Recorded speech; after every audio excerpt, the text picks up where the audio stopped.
I mean that sincerely, because so much is at stake.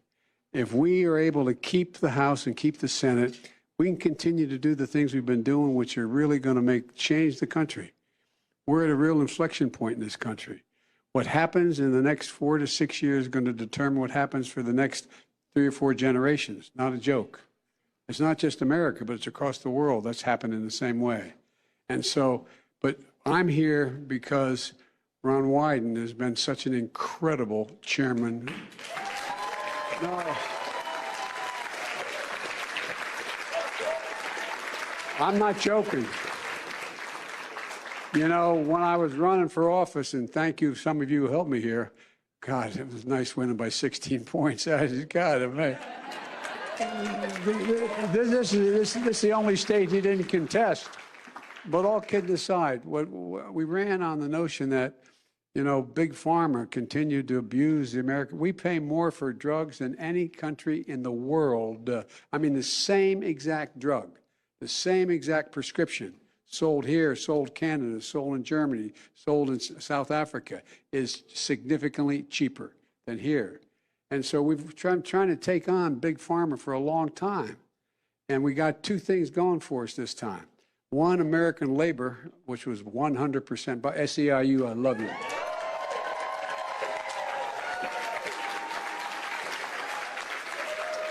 But the other one was Ron. You know, you may remind my talking about how, you know, 53 American corporations made $40 billion, didn't pay a single penny in taxes, and we couldn't get anything moving. Ron got it done. No. Ron got it done. And one of the things, the reason why it's so important we win this off your election, because a lot of what we've done doesn't kick in until January, so people don't even know it yet. For example, no senior, because of these 2 guys right here, no senior in America on Medicaid will have to pay more than $2,000 a year for the prescriptions, no matter how much they cost. No, really. That is, by the way, that's a staggering note, because some of these cancer drugs are $13,000, $14,000 a year. I'm telling you, I had a son, anyway. But you know, it's expensive. And imagine all those folks who don't have the capacity beyond Medicare to pay for what they have, what they need. Thirdly, you know, it costs, you know, you don't have to say what you do. Do you know anybody who needs insulin for diabetes? Okay. Well, guess what? Because of these guys and the Congress people, where are all my Congress friends?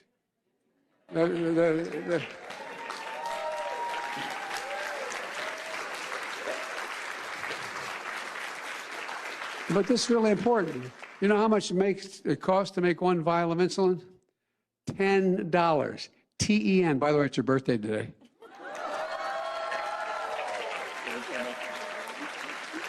The birthday I'll never forget. And by the way, she is just turned 30, so but all kidding aside, it costs $10, $10 to make that vial and package it. And people are charging 30, 40 times that amount monthly cost. So guess what? Because of your congressional delegation, no one has to pay more than $35 for a prescription. Nobody. That's, by the way, just imagine. I was telling my colleagues in the Senate, I still think myself as a senator. I was there for 36 years. But I was telling them that I was down in Virginia at a town hall. This woman stood up, was very emotional. She had her 2 daughters. She said, both my daughters have diabetes, and I can't afford the insulin. I can't afford it. I can't afford it. Imagine being a parent and have your dignity stripped of you when your child, you know, needs it to stay healthy and maybe alive. And you can't do a damn thing about it. But your guys should change that for people. You changed it.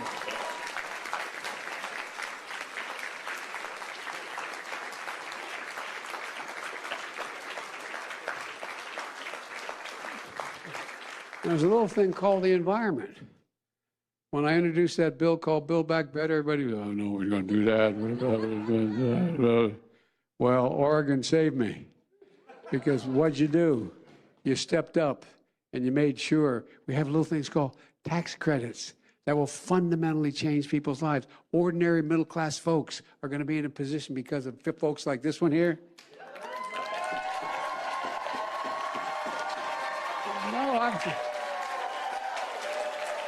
Because guess what?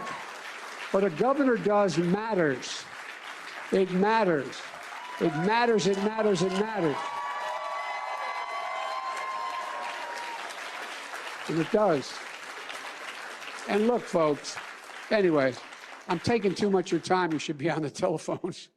But all kidding aside, there's so much that if we get by this election, we can begin to change the world. I know, you know, I'm a little bit of a cockeyed optimist, I realize that. But the truth of the matter is I've never been more optimistic about America's prospects. I really mean it from the bottom of my heart. Never, never, never, never. There's two reasons for it.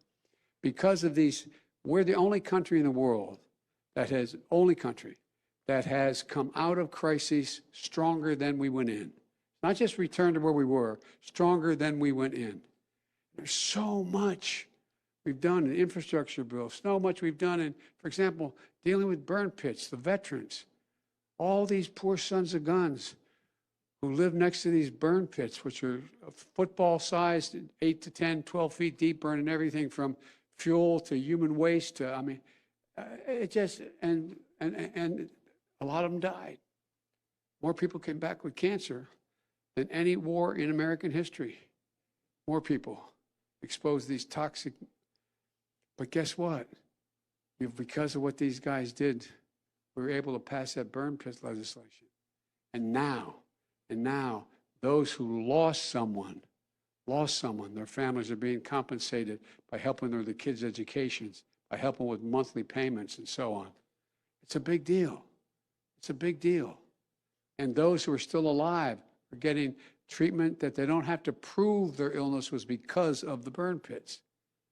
And so anyway, and the reason I'm excited and I'm going to stop, I know I can see the looks in your faces here, because we got to get back to work. But here's the deal.